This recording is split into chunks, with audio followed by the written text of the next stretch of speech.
Another day, another starting pitcher the Orioles reportedly have interest in is Michael Lorenzen, finally the one that the O's hand out a contract to in free agency. We'll talk about that and more coming up on this episode of the Locked On Orioles podcast. You are Locked On Orioles, your daily Baltimore Orioles podcast, part of the Locked On Podcast Network, your team every day.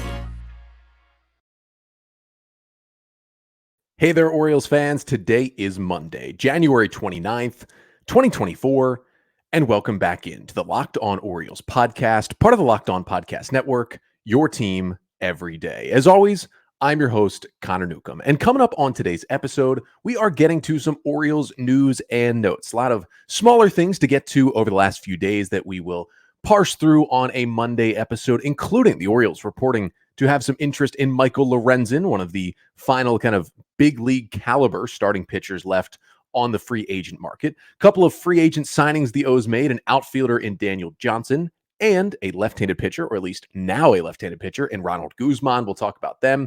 And then a little more pitching notes for the Orioles as Mike Elias spoke about the pitching market at Birdland Caravan this weekend. And the O's were reportedly by some interested in another starter who they should not be getting anywhere near. But that's all coming up on this episode of the Locked On Orioles podcast, which is brought to you by FanDuel. Make every moment more. Right now, new customers join today, and you'll get $200 in bonus bets if your first bet of $5 or more wins. So visit FanDuel.com/lockedon to get started today. So let's jump into the Orioles news and notes. Going to get to a lot of pitching here on a Monday episode as we are creeping towards February. February is the month where pitchers and catchers report. It's almost baseball time. Like, it is really almost baseball time here. And the Orioles, while they haven't done a whole lot this offseason, the biggest move has been a one-year, $13 million deal to Craig Kimbrell. They continue to be reportedly interested or checking in on certain pitchers who are both available via free agency and via trade. And a new name, a name that has been connected to the O's for a while now, at least from people who parse this out and aren't exactly reporters, but, can put two and two together. Finally, we have the connection of the Orioles and Michael Lorenzen, as Jon Morosi, and I get it, it's Jon Morosi, so, maybe Michael Lorenzen is currently on a flight to Baltimore. But Jon Morosi reporting that the Orioles have interest in Michael Lorenzen. Now, who's Michael Lorenzen? If you're not familiar, a 32-year-old right-handed pitcher who is available on the free agent market this winter. And John Becker's free agency matrix, the document that he puts together at FanGraphs that basically parses out every single free agent projection that anybody of note does in the offseason and gives you the average projection. The average projection from the matrix is a 2-year, $22 million contract for Michael Lorenzen, which already is not expensive at all. Again, that's $11 million per year. That's less than Craig Kimbrell got from the Orioles. So it should be very much in their price range. And if what I've talked about before is true, that the Orioles just don't want to give out any multi-year deals to anyone in free agency, I think at this point in the winter, we're about to hit February, Lorenzen will probably take a 1-year deal. Something around $11, $12, $13 million for 1 year of Michael Lorenzen, I think would get it done for him, which means that certainly is in the O's price range. Even though John Angelos doesn't want to spend any money at all, that is at least in the range for Michael Lorenzen. Now, in 2023, we saw Lorenzen pitch for two different teams. He started the year with the Detroit Tigers, and he was really, really good with the Tigers before the trade deadline. Now, he was an easy trade candidate. He was pitching well. The Tigers were bad. He was on a 1-year deal. He was an expiring contract. And in 18 starts with Detroit, in 105 and 2/3 innings, he had a 3.58 ERA. 20% strikeout rate was a little below league average, but the walk rate at 6%, very, very low, well below the average. He was throwing a lot of strikes.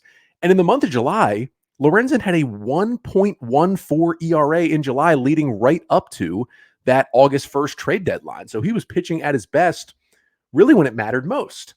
And the Phillies jumped in and said, we would like to add to our rotation for the playoff push. And the Phillies acquired Lorenzen from the Detroit Tigers at the deadline. Now, the Orioles, it should be noted, were interested in Lorenzen and were involved, at least somewhat, in Lorenzen trade talks with Detroit at the deadline. So it's not super surprising that this offseason they are once again at least taking a look at Michael Lorenzen. Now, the Orioles went ahead and got Jack Flaherty instead, and they definitely could have swung the deal for Lorenzen, what the Phillies ended up giving up for him. But he wasn't exactly great down the stretch. He was kind of similar to Flaherty, except for the fact that at least like Flaherty wasn't really that good before the trade. He just got worse. Lorenzen was good in Detroit. He was not in Philadelphia. He was actually removed from the starting rotation late in the year, made 11 appearances, 7 starts with the Phillies, and in 47 and a third innings has a 5.51 ERA down the stretch with Philadelphia. 14% strikeout rate is abysmal, with a 10% walk rate, almost doubled his walk rate after his time with Detroit. Now he did, which made this even weirder, throw a no-hitter when he was with the Phillies on August 9th. He threw like 130 pitches and threw a no-hitter where he did walk 4 guys but didn't give up a hit in a Phillies win. That was really like his one good to great outing in a Phillies uniform. Everything else was not very good. They moved into the bullpen. He was actually solid the couple of times he appeared out of the bullpen in the postseason for the Phillies. He did make their playoff roster as a reliever.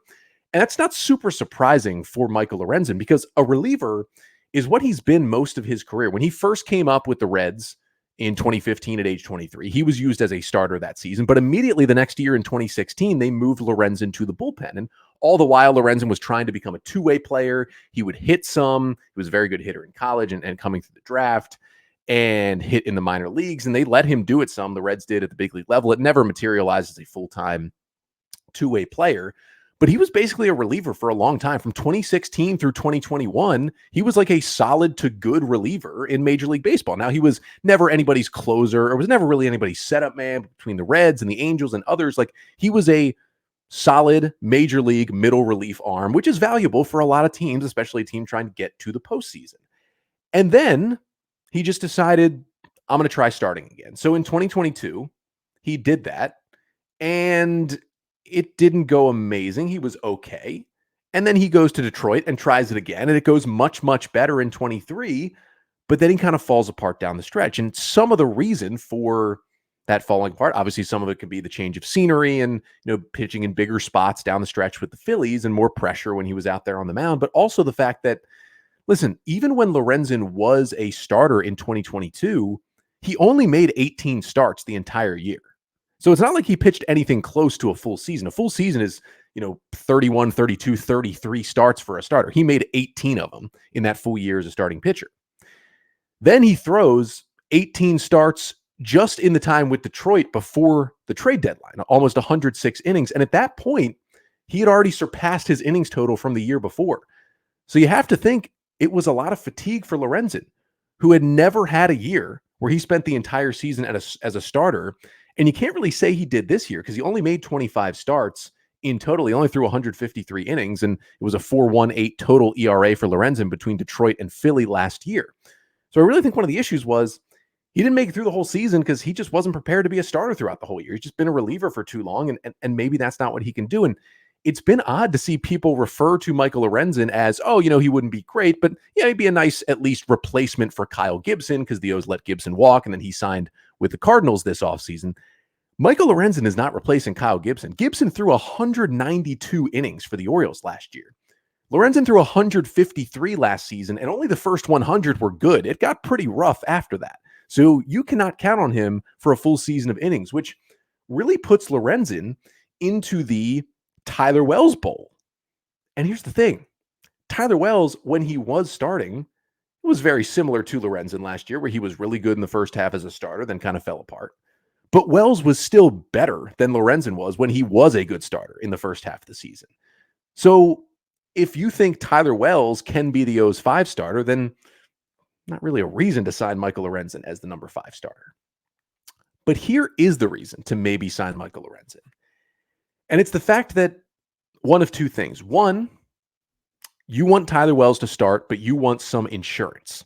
There's no better insurance than just another Tyler Wells. And that's basically Michael Lorenzen. Again, he's been a good reliever for 6 years of his big league career. And when the Phillies moved into the bullpen late last year, he was good again in a few appearances out of the pen. So he can still do it. He's got 7 pitches, which is kind of insane. 4-seamer, slider, changeup, sinker, sweeper, curveball, cutter. Now, his changeup's really his only elite pitch. That thing is really, really good and really helps him against left-handed hitters.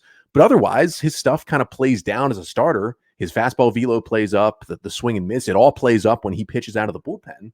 So if you would bring in Lorenzen and you just say pair him with Tyler Wells as your number 5 starter and say, all right, each of these guys has broken down late in the year, but if we can space out their starts, maybe switch them in and out, go to a 6-man rotation at times, maybe give one guy a rest, let the other guy pop in while one's starting, the other one can pitch out of the bullpen. Because again, Wells and Lorenzen have both shown that they can be good relievers at the major league level.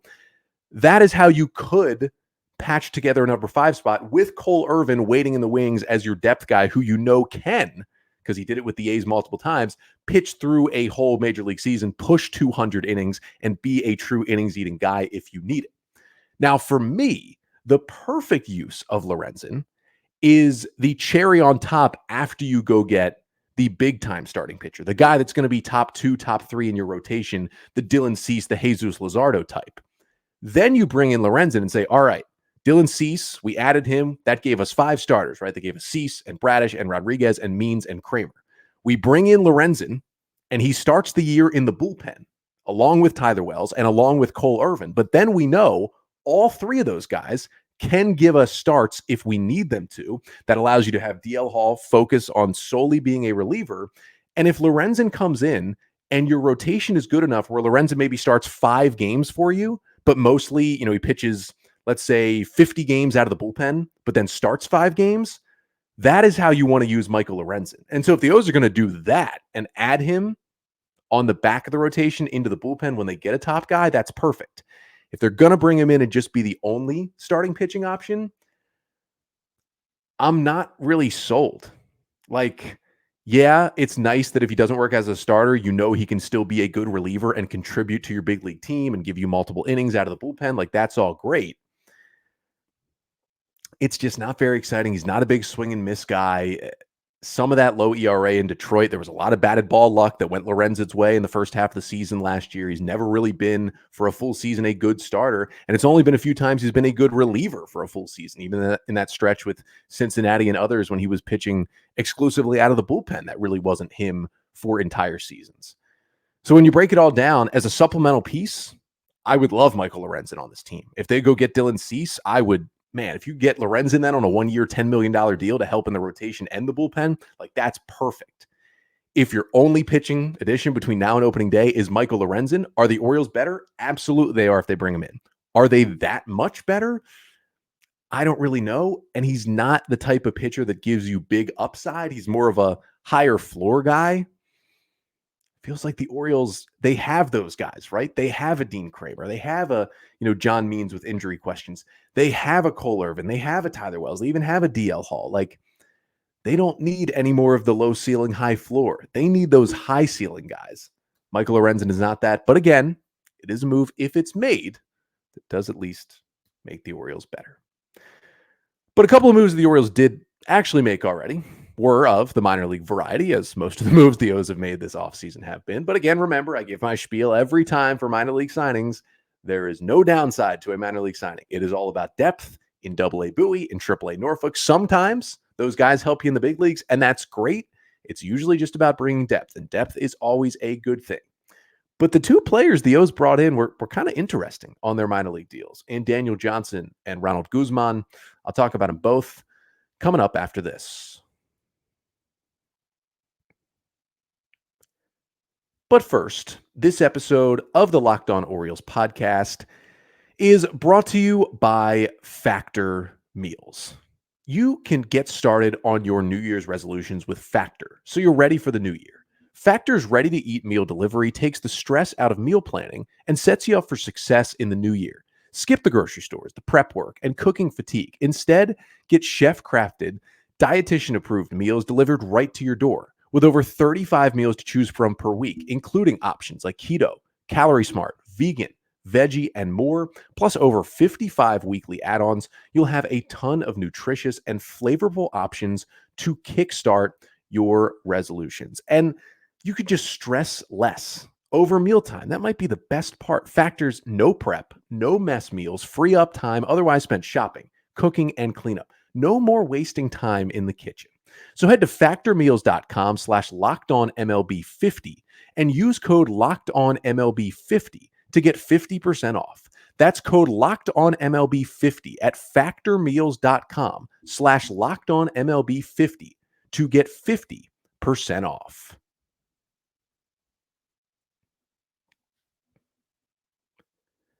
So we're back here on an Orioles news and notes episode talking Orioles interest, Orioles signings. We'll get to the minor league signings here again.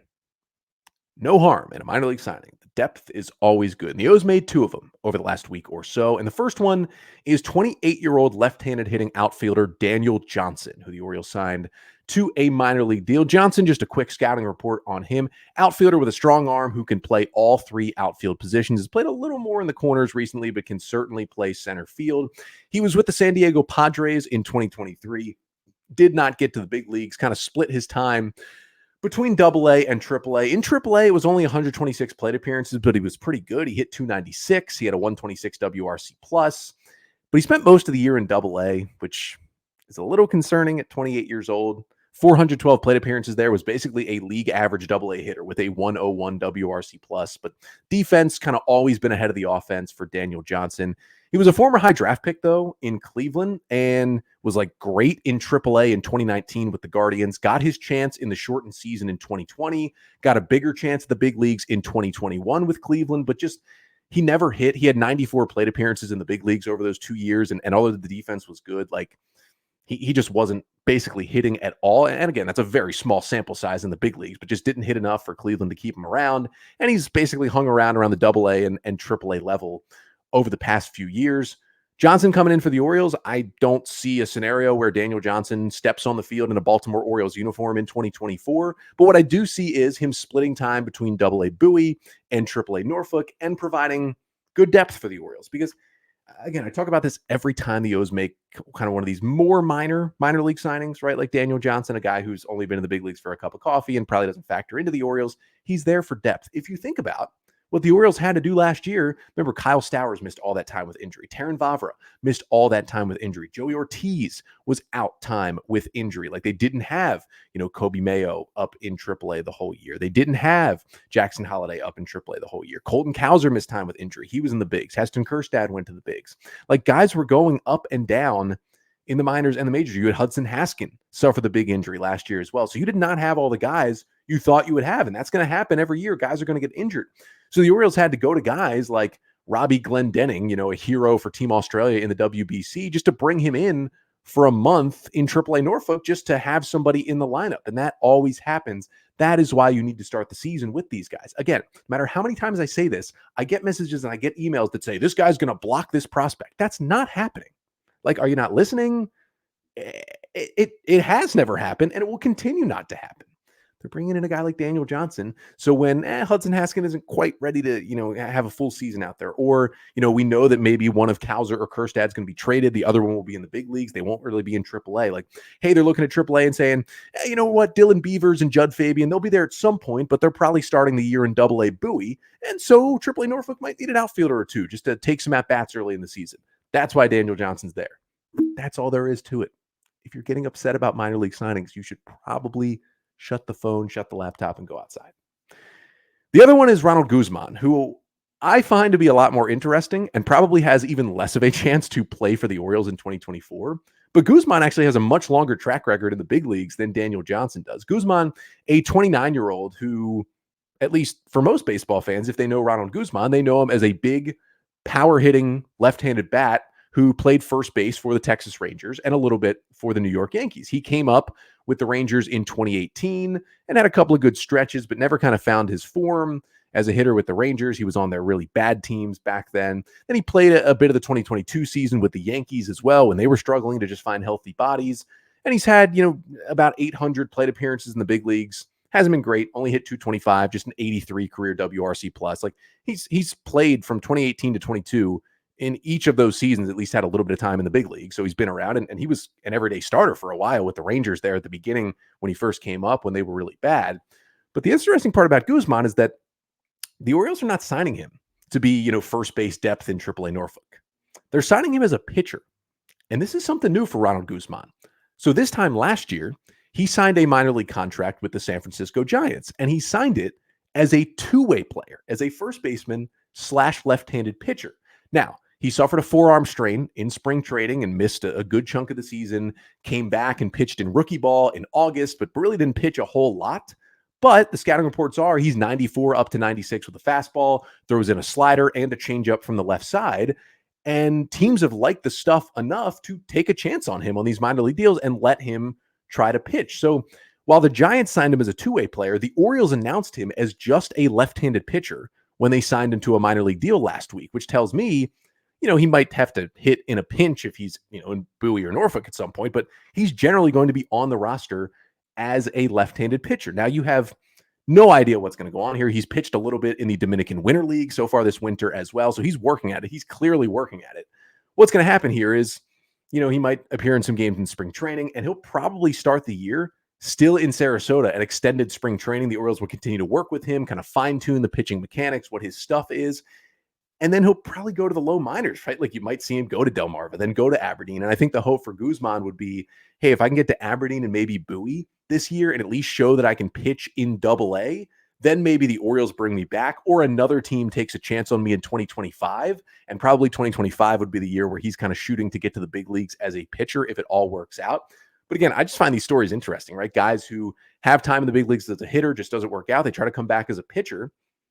I hope it works out for Ronald Guzman. Heck, I hope it works out with the Orioles, right? That would be great. But with anyone, it's kind of a cool story to see there. And we'll see where it goes. Again, I would not think he's really pitching even in the high minors for the O's this year. But if he does start getting into, Delmarva and Aberdeen and affiliated ball early in the season, it'll be something to monitor. Maybe go check out a game and see, hey, is he really turning into a pitcher who's worth watching and worth keeping an eye on? But speaking of Orioles pitching, just a couple more Orioles pitching news and notes to get to. Some Mike Elias comments, another pitcher the O's have been somewhat linked to. We'll get to that to finish off the pod coming up right after this. But first, this episode of the Locked On Orioles podcast is also brought to you by FanDuel. Now, you know what we're going to talk about. It's Happy Super Bowl week, or 2 weeks, to all of those who celebrate.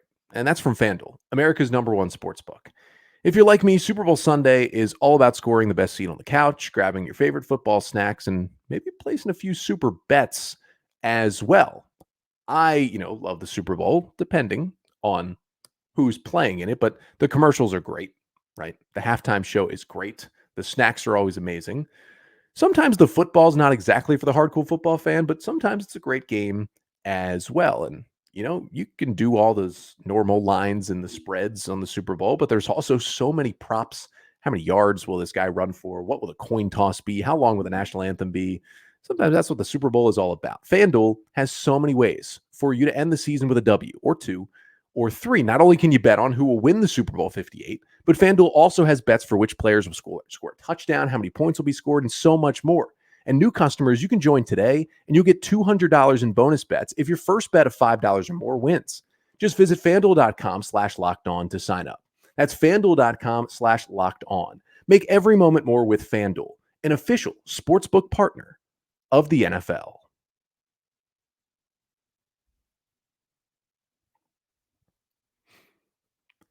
Finishing up the Orioles news and notes episode here on a Monday, our final Monday of the month of January. A little programming note for the podcast. This is our final week of quote-unquote off-season on the pod. The off-season is where generally we'll give you 3 episodes per week. When I return next week, so into February, we are back to the daily schedule. 5 days a week, Monday through Friday episodes starting again next Monday. So look out for that. February 5th restarts the daily schedule. And at that point, we're about 2 weeks away from the start of spring training and things really start to ramp up here on the pod. So thanks for bearing with me throughout the offseason. We are almost back to baseball season here at this point. But speaking of baseball season, we know the O's hopefully will do something, add some pitching between now and opening day, but hopefully between now and February 14th when pitchers and catchers report to Sarasota for the O's. And Michael Lorenzen was not the only starting pitcher that a reporter had linked to the Orioles in the last week. The other one was, unfortunately, Domingo Germán. And this is the second time Domingo Germán and the Orioles have been mentioned kind of together in passing in a sentence so far this offseason. Mark Sanchez of the New York Post, not the quarterback, the reporter, reported that the Orioles and the Blue Jays are among 6 teams who have interest in Domingo Germán this offseason. Now, on the flip side, Rock Kabako of Masson has written multiple times that the Orioles do not have any interest in Domingo Germán. And I tend to side with Rock mostly because he's just an arm of Orioles PR at this point. Now, it's not very good PR to sign Domingo Germán, and we'll get to that. But I would take Rock over probably this guy, Mark Sanchez, who doesn't even exclusively report on baseball and works in New York and is not a big name at all unless it really is the quarterback. And again, Rock didn't screenshot a text from PR and post it saying that Domingo Germán will not be signed by the O's. He does that for other things, but I would probably side with him here. But still, it's good to point out that the Orioles should not be wading into these waters at all. Germán, a 31-year-old righty who has been with the Yankees in his career, and last year he threw about 110 innings and had a 4.56 ERA. He was a slightly below average major league pitcher. Like, he wasn't anything special at all with the Yankees.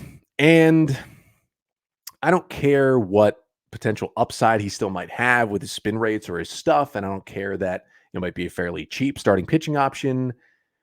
Plain and simple, the Orioles should not be anywhere near Domingo Germán. If you don't know the story, he was suspended 81 games in 2020 for violating the league's domestic violence policy. He hit his then girlfriend in 2019 in public at a charity event. Then later that night, continued to abuse his girlfriend, who locked herself in the closet and called friends to basically come and save her from her own house.